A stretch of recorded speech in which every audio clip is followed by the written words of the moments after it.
আজকে আমি একটা নতুন রকম রেসিপি রান্না করব। এঁচোড় চিংড়ি দিয়ে মালাইকারি, এঁচোড় আর চিংড়ি দিয়ে মালাইকারি। তার জন্য আমি চিংড়ি মাছ। এখানে আমি নিয়েছি কাজু বাদাম গুঁড়ো, কিশমিশ বাটা, গরম মশলার গুঁড়ো, জিরে গুঁড়ো, ধনে গুঁড়ো, আর নিয়ে নিয়েছি শুকনো লঙ্কার গুঁড়ো, রসুন পেঁয়াজ বাটা, আর লবণ দিয়ে দিলাম।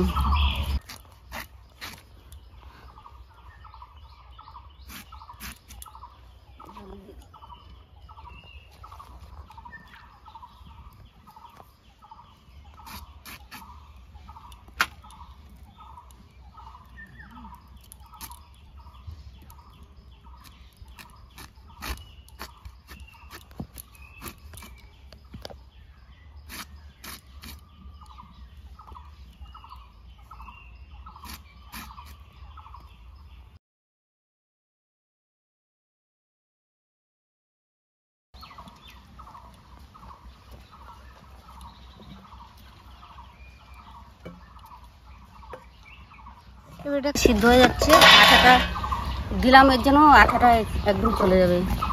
তো এখানে এবার আমি কেটে নেবো, আমার হাতেও লাগবে না আটাগুলো। এই যে এঁচোড়টাও সিদ্ধ হয়ে গেছে, আমার আর সিদ্ধ করতে হবে না ডবল করে। এবার আমি নামিয়ে নেব। এই যে সিদ্ধ হয়ে গেছে, এই দেখুন।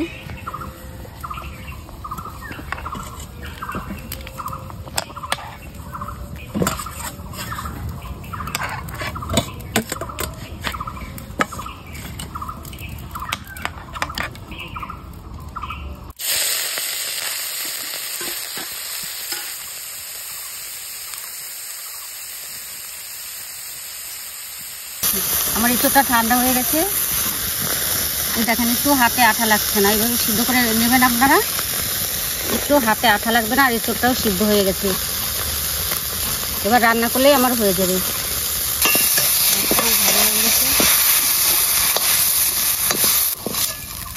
এঁচোড়টা ভেজে নেব।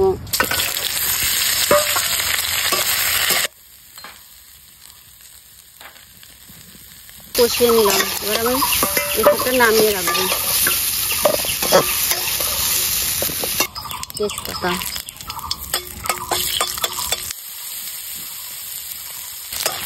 কষানো হয়ে গেছে। এখন আমি লঙ্কা, বাটা লঙ্কা দিয়ে দিচ্ছি, দেখুন হলুদ,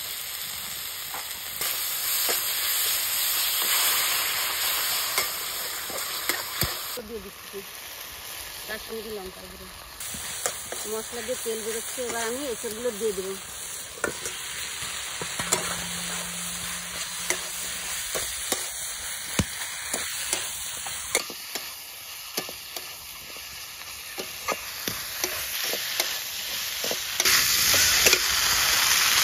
মিট মশলা দিয়ে দিচ্ছি,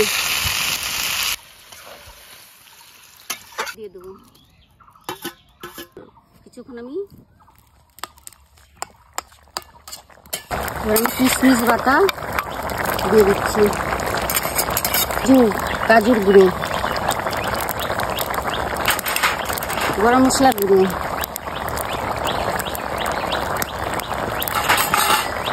ভাজা জিরের গুঁড়ো,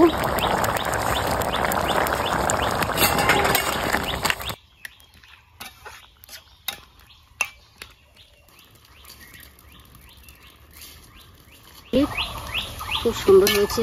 আপনারা বলুন।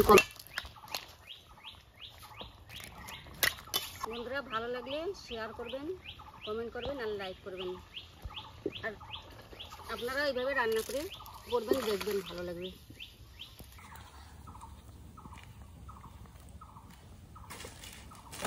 এই যে বন্ধুরা, খুব টেস্টি হয়েছে রান্নাটা।